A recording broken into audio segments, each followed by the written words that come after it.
What's up, Renegade Nation? Before we begin the video, I'd like to give a big shout out to our most recent Patreon supporters, Canadian Caesar, Blue Rat 138, and Luis Henriquez. Thank you very much for your support, and if you want to support us on Patreon, click the link below in the description to find out more. Thanks again.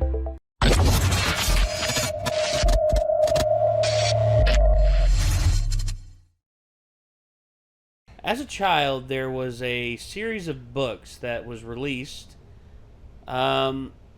They were all over the place. You literally could not escape them. I have a fun story about this, actually. So, I remember going through the library a few times, and in the kids scary and like fantasy section, there were a massive bundle of books called Goosebumps. And I'm just gonna be honest with you, man. There were a few that interested me, but honestly, I don't know. As I've grown up, I've just been like, technically that's kind of stupid. Technically that's kind of stupid. But as a kid, it's still pretty scary stuff. But then they made a television series that focused on what a lot of people said were the best of the Goosebumps series. Because there were a lot of them. Yes, a lot. Way more books than I think they ever made. Some that jumped to mind episodes. that became video format, or that were put into like live action. I think the first three, Night of the Living Dummies. Yes. Monster Blood 1 and 2. The Dead House, I believe, was one. Don't remember that one. Night in Terror Tower was definitely one of them. Yeah, Night in Terror Tower. Wasn't that my ride? favorite? Didn't that become a ride? I think it was before R.L. Stein came up with it. And my favorite book and episode, because the episode terrified me when I saw it as a kid, is still The Haunted Mask. Yes, The Haunted Mask 1 and 2. The first one, though, I didn't think see was the second best. one. The second one was okay. The first one was awesome. Well, the second one focuses on a completely different mask. And it's pretty much the same thing that happens again. Also, as a young boy, I thought Carly Beth was adorable, so there's that, too. So. Well, yeah. That goes without saying. Yeah. Crushing on Carly Beth. Well. So, R.L. Stein came up with these, and a while ago, there was actually a pair of movies, focusing on Goosebumps. The first better than the second, in my Much opinion. better, because it had a good cast, Yeah. and it had a lot going for it. And plus, Jack Black as R.L. Stein was pretty fun. Pretty great. Yeah, I'm not going to lie about that. But anyway, Johnny Boy, a.k.a. John Jafari, a.k.a.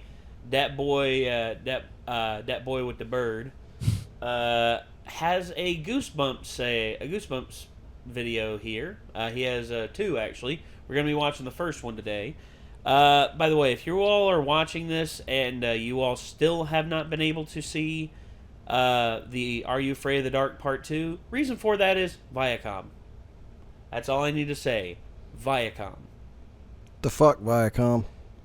Here's the thing. They've released the hold that they had on the first one, but the second one is still blocked in the United States. I don't know. I really don't know, man.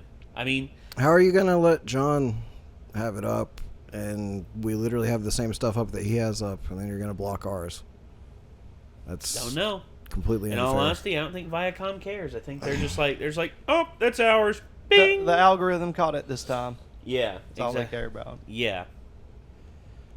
But anyway, ladies and gentlemen, Goosebumps, Part 1 by JonTron. We have it here. Let's get it on screen, and let's see what happens. 3, 2, 1, go.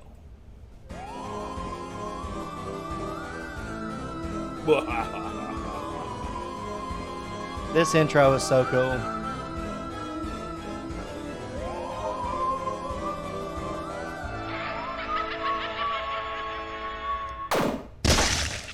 Oh shit, Jacques. Damn. Jacques don't fuck around, boy. Blah.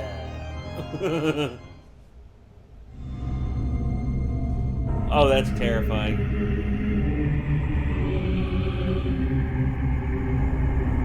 Man, I can't wait for Halloween. Right, just one more candy corn and this masterpiece will finally be complete.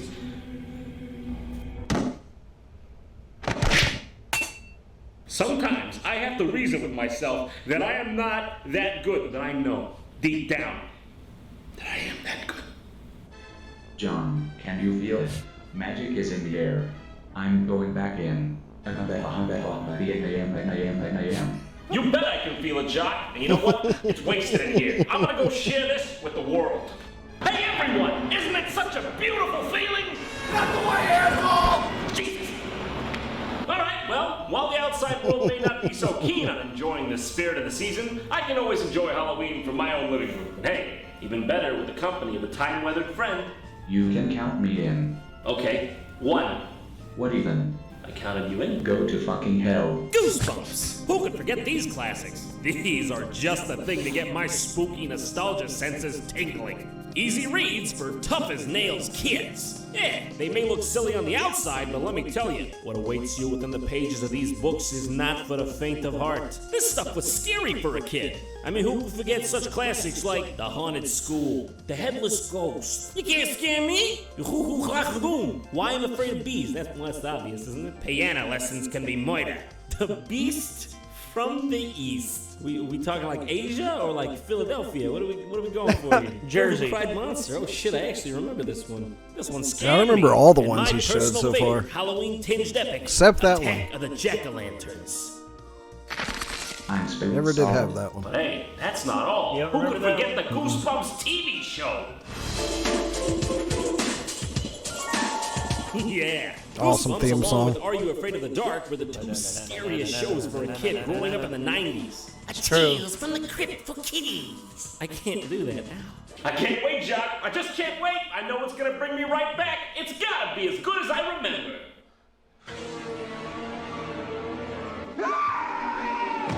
Okay, it's horrible.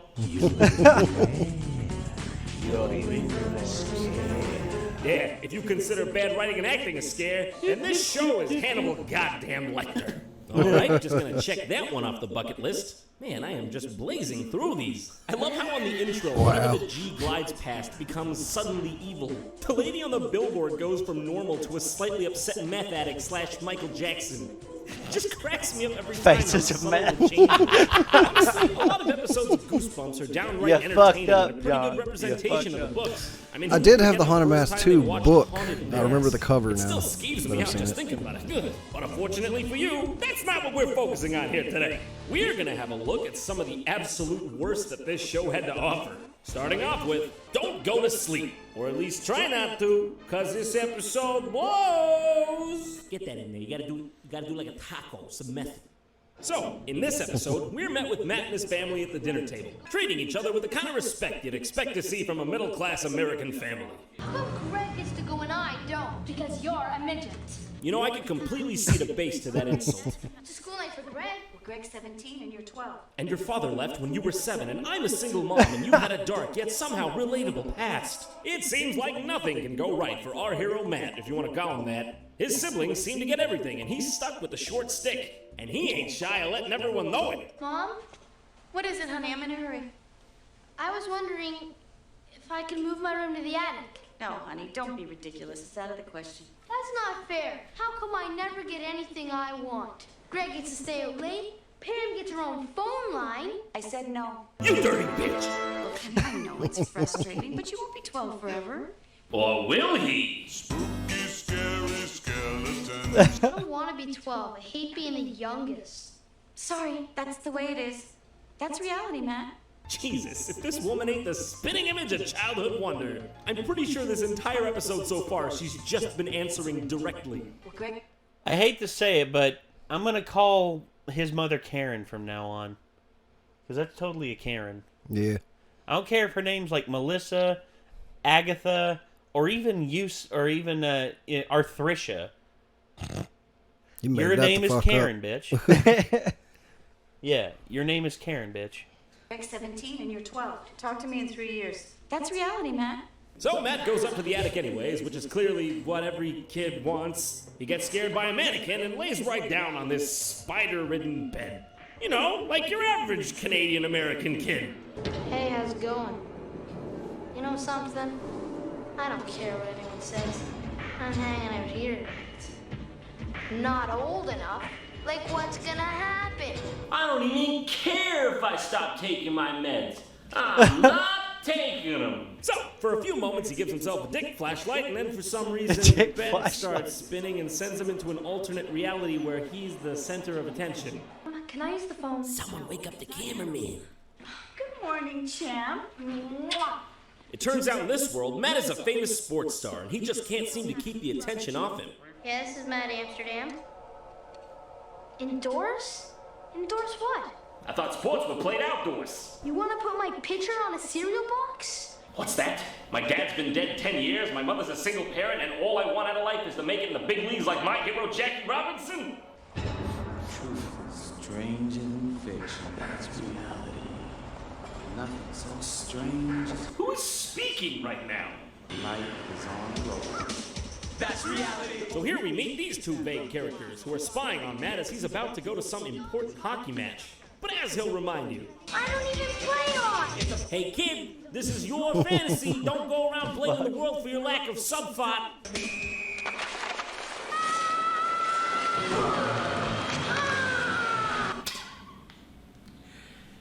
Could we please get that one more time? That's magnificent. It sounds like my old 1992 IBM computer starting up.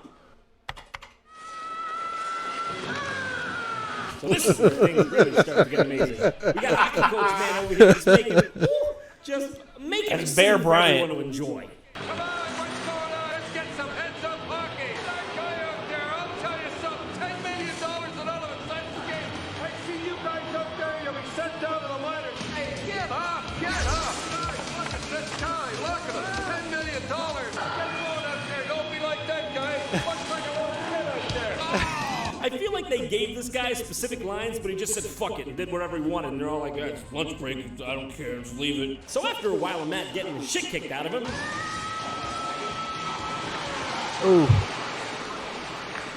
he tries to explain that he's in fact not a hockey player, but get this, a kid. Learn what? What I do? I'm not a pro hockey player. I'm a kid. Because apparently those two features are just not possible at the same time. And he's finally met with, Your mom? Matt tries to run from these vague Men in Black-like characters and runs through the hockey goal into an emergency unit operating room. What? Dr. Amsterdam. There you are. Doctor, you're gonna have to take off your hockey skates. Clearly there's nothing strange about that. There's been a mistake. I'm not a doctor. It's true. You're a genius. Now, lady, you know that's what you're saying, right? Ready for surgery? Surgery? Zikes! Zoinks! As you can see, the growth is in a particularly delicate area of the brain. Now, if the operation is successful, the present process will be fine, but one small slip. That's some heavy shit, Doc. The whole world's counting on you. As you can see, the safety procedures at this hospital are pretty much top-notch. Dr. Amsterdam.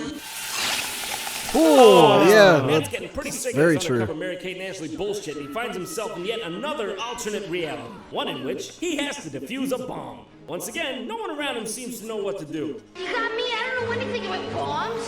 His reaction is very appropriate, if I'm being honest. That is Matt Amsterdam.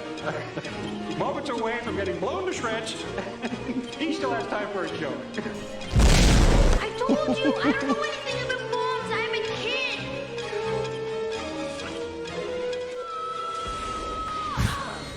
So then he's at a wedding? His wedding? Oh, this is making a whole lot of sense. Finally, he finds himself in some sort of extra-physical court, where these two guys at last reveal themselves scariest as the one reality yet. police. Where am I? He wants to know where he is. The wedding, I mean. Is that a funny question? Because at this point, I'm pretty sure that's about a reasonable question. That is a reasonable question. Where you are.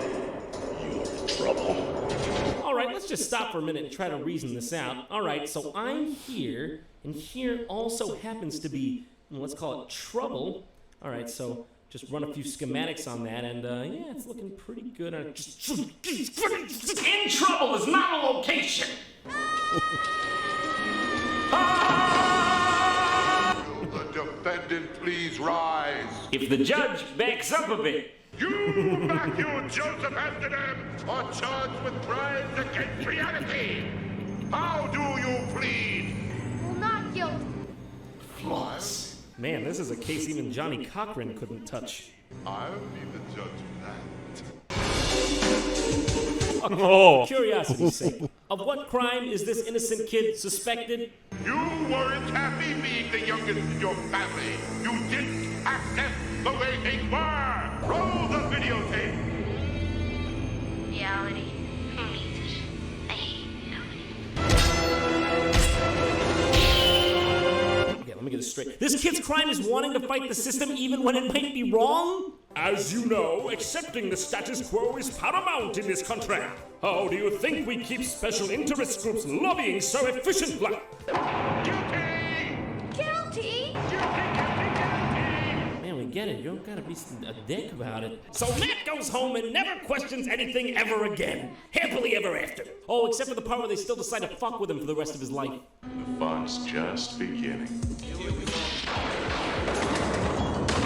So there you have it, folks. The moral of this story is never think, Damn. or else the secret police might catch you and kill you no matter what. It's good for the kids if it's good for the adults. I hate to stop the fun now, but this episode was just too big for one segment. We still have 2 more books to cover, so don't go too far. And don't worry, Part 2 will be out faster than you can say. Is someone in my bathroom?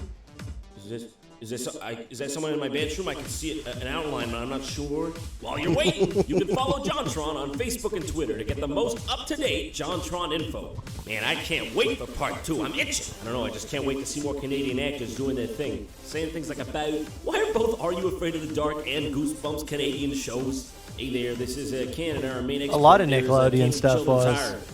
Well, early on, yeah, a lot of it was. I mean, Salute Your Shorts. All the weird Roundhouse. shit. Yeah. You ain't kidding.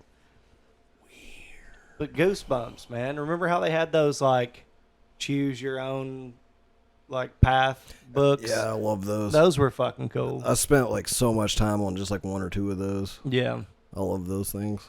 The Scholastic Book Fair. Yeah, I remember there was actually one like that where it was actually a collection of books. It was like 6 books altogether. They had the Prelude, which was the lead-in for all of the books, but if you chose one path, you went with the 3rd book or the 2nd book, and then there was a pathway to choose after that in one of the books that would lead you to 4. It would either lead you to 4, 5, and then both of them. It, I think, would lead to one path. I forget exactly how it all went, but the pathway I chose, my character died. Yeah. Character died at the end. I think it was at the end of book 4. Damn. So those were cool though because it was kind of like playing a text RPG. Yeah. Like analog. Yeah, it was. I actually remember there was a Family Guy episode where Peter was reading. I was like, yeah, it was just like when I used to read those Choose My Adventure books. It's like, oh. So do I want to go in the cave or do I want to go back to the village? I'll go into the cave. It's like, okay, turn to page. Oh God. Okay, I didn't take my fingers off the page, so it doesn't count. Okay, Right. Okay, yeah. It's like, okay, I'm going to go back to the village. Oh God, this is boring. Yeah. Crazy. Hey, that's just how it goes, man. I mean, those Choose Your Adventure books are interesting. I mean, They were fun. Those were my favorite Goosebump books. Goosebump books. But they also had cooler covers than the others too, because if I remember right, they had holographic covers. Ones. Yeah, I remember those. Yeah. And also they had the What I remember. Some of them actually had the removable ones. You could actually like take the front part off of it. They did one Goosebumps book like as an intro to like a certain story about a evil amusement park. Then they went back and they did one of the choice ones that involved the same amusement park, and that was my favorite one. I read like every possible path of that book just to see what all could happen in it. It was awesome. Goosebumps was a good concept, and it really. I would like to reread one at some point just to see how R.L. Stein's original text holds up. Probably not well, but it'd be interesting to see again. Real quick, I want to do a little bit of Wikipedia-ing, or let's see here, Wikipedia. I guess, yeah. R.L. Stein. Is that really how you say it? Net worth. Okay. There we go. R.L. Stein net worth. The man is worth $200 million. Damn. Off of his books. Did My pretty friend, well. I salute done. you. Well done, sir. Dude, a lot of that money was my mom's. Look at that. Look at that. Oh, yeah, I forgot to tell my little story. Yeah, when I was in elementary school, after I had learned to read, I went to the bookstore with my mom one day and got a Goosebumps book. And I liked it so much that my mom started telling me, like, if I got all decent grades and she didn't hear anything about me misbehaving at school, she'd buy me a new one at the end of every week. Mm-hmm. So, like, I would get a new Goosebumps book once a week, and I would read it throughout the week. And, like, I always stayed the fuck out of trouble in school because I always wanted to get my new Goosebumps book at the end of the week. Nice. I did that for at least a few years worth of school, like probably like 3rd, 4th grade. Hey. Yeah. That's good, man. Hell yeah. So, as I'm reading here, his books have sold more than 400 million copies around the world. And he is the highest-selling children's book series author in history. Damn. Man, I didn't know he killed it. I didn't know he killed it that hard. 400 million copies, dude. Yeah. I mean, look, I'm not gonna say that everything that he's churned out has been like works of art, but if you're good at what you do, He Numbers Yeah, don't he lie, definitely dude. sold Yeah. his products. well, that's just like Stephen King. I mean, for every 10 Stephen King stories, there's at least 2 or 3 that are damn good. I just wonder how you get to the point. Like, is it like a mental process that's like from the get go? You're like, I want to write scary kids books, or is it a mental process that's like, I want to write horror novels? I'm not that good at writing horror novels, though. I could write them for kids, probably, though. Bet you I could scare the shit out of some children. or it's more of I don't know. Go ahead. it's more of a style like we both play rock and roll, Yeah, right? But we tell different stories in our rock and roll. yeah. And so like it's a different horror genre, whereas like you're drawn to the more hardcore stylings of it. Maybe he's more interested in like the campfire genre, Yeah. where you tell kind of a short, not as detailed story. One that That's a the way I see child's it. vivid imagination can really fill in the blanks Yeah, on. exactly. Yeah. Because children's imaginations run wild. And especially if you give them a lot of anchor points that are easy enough to follow for their minds to do the rest of the work, dude.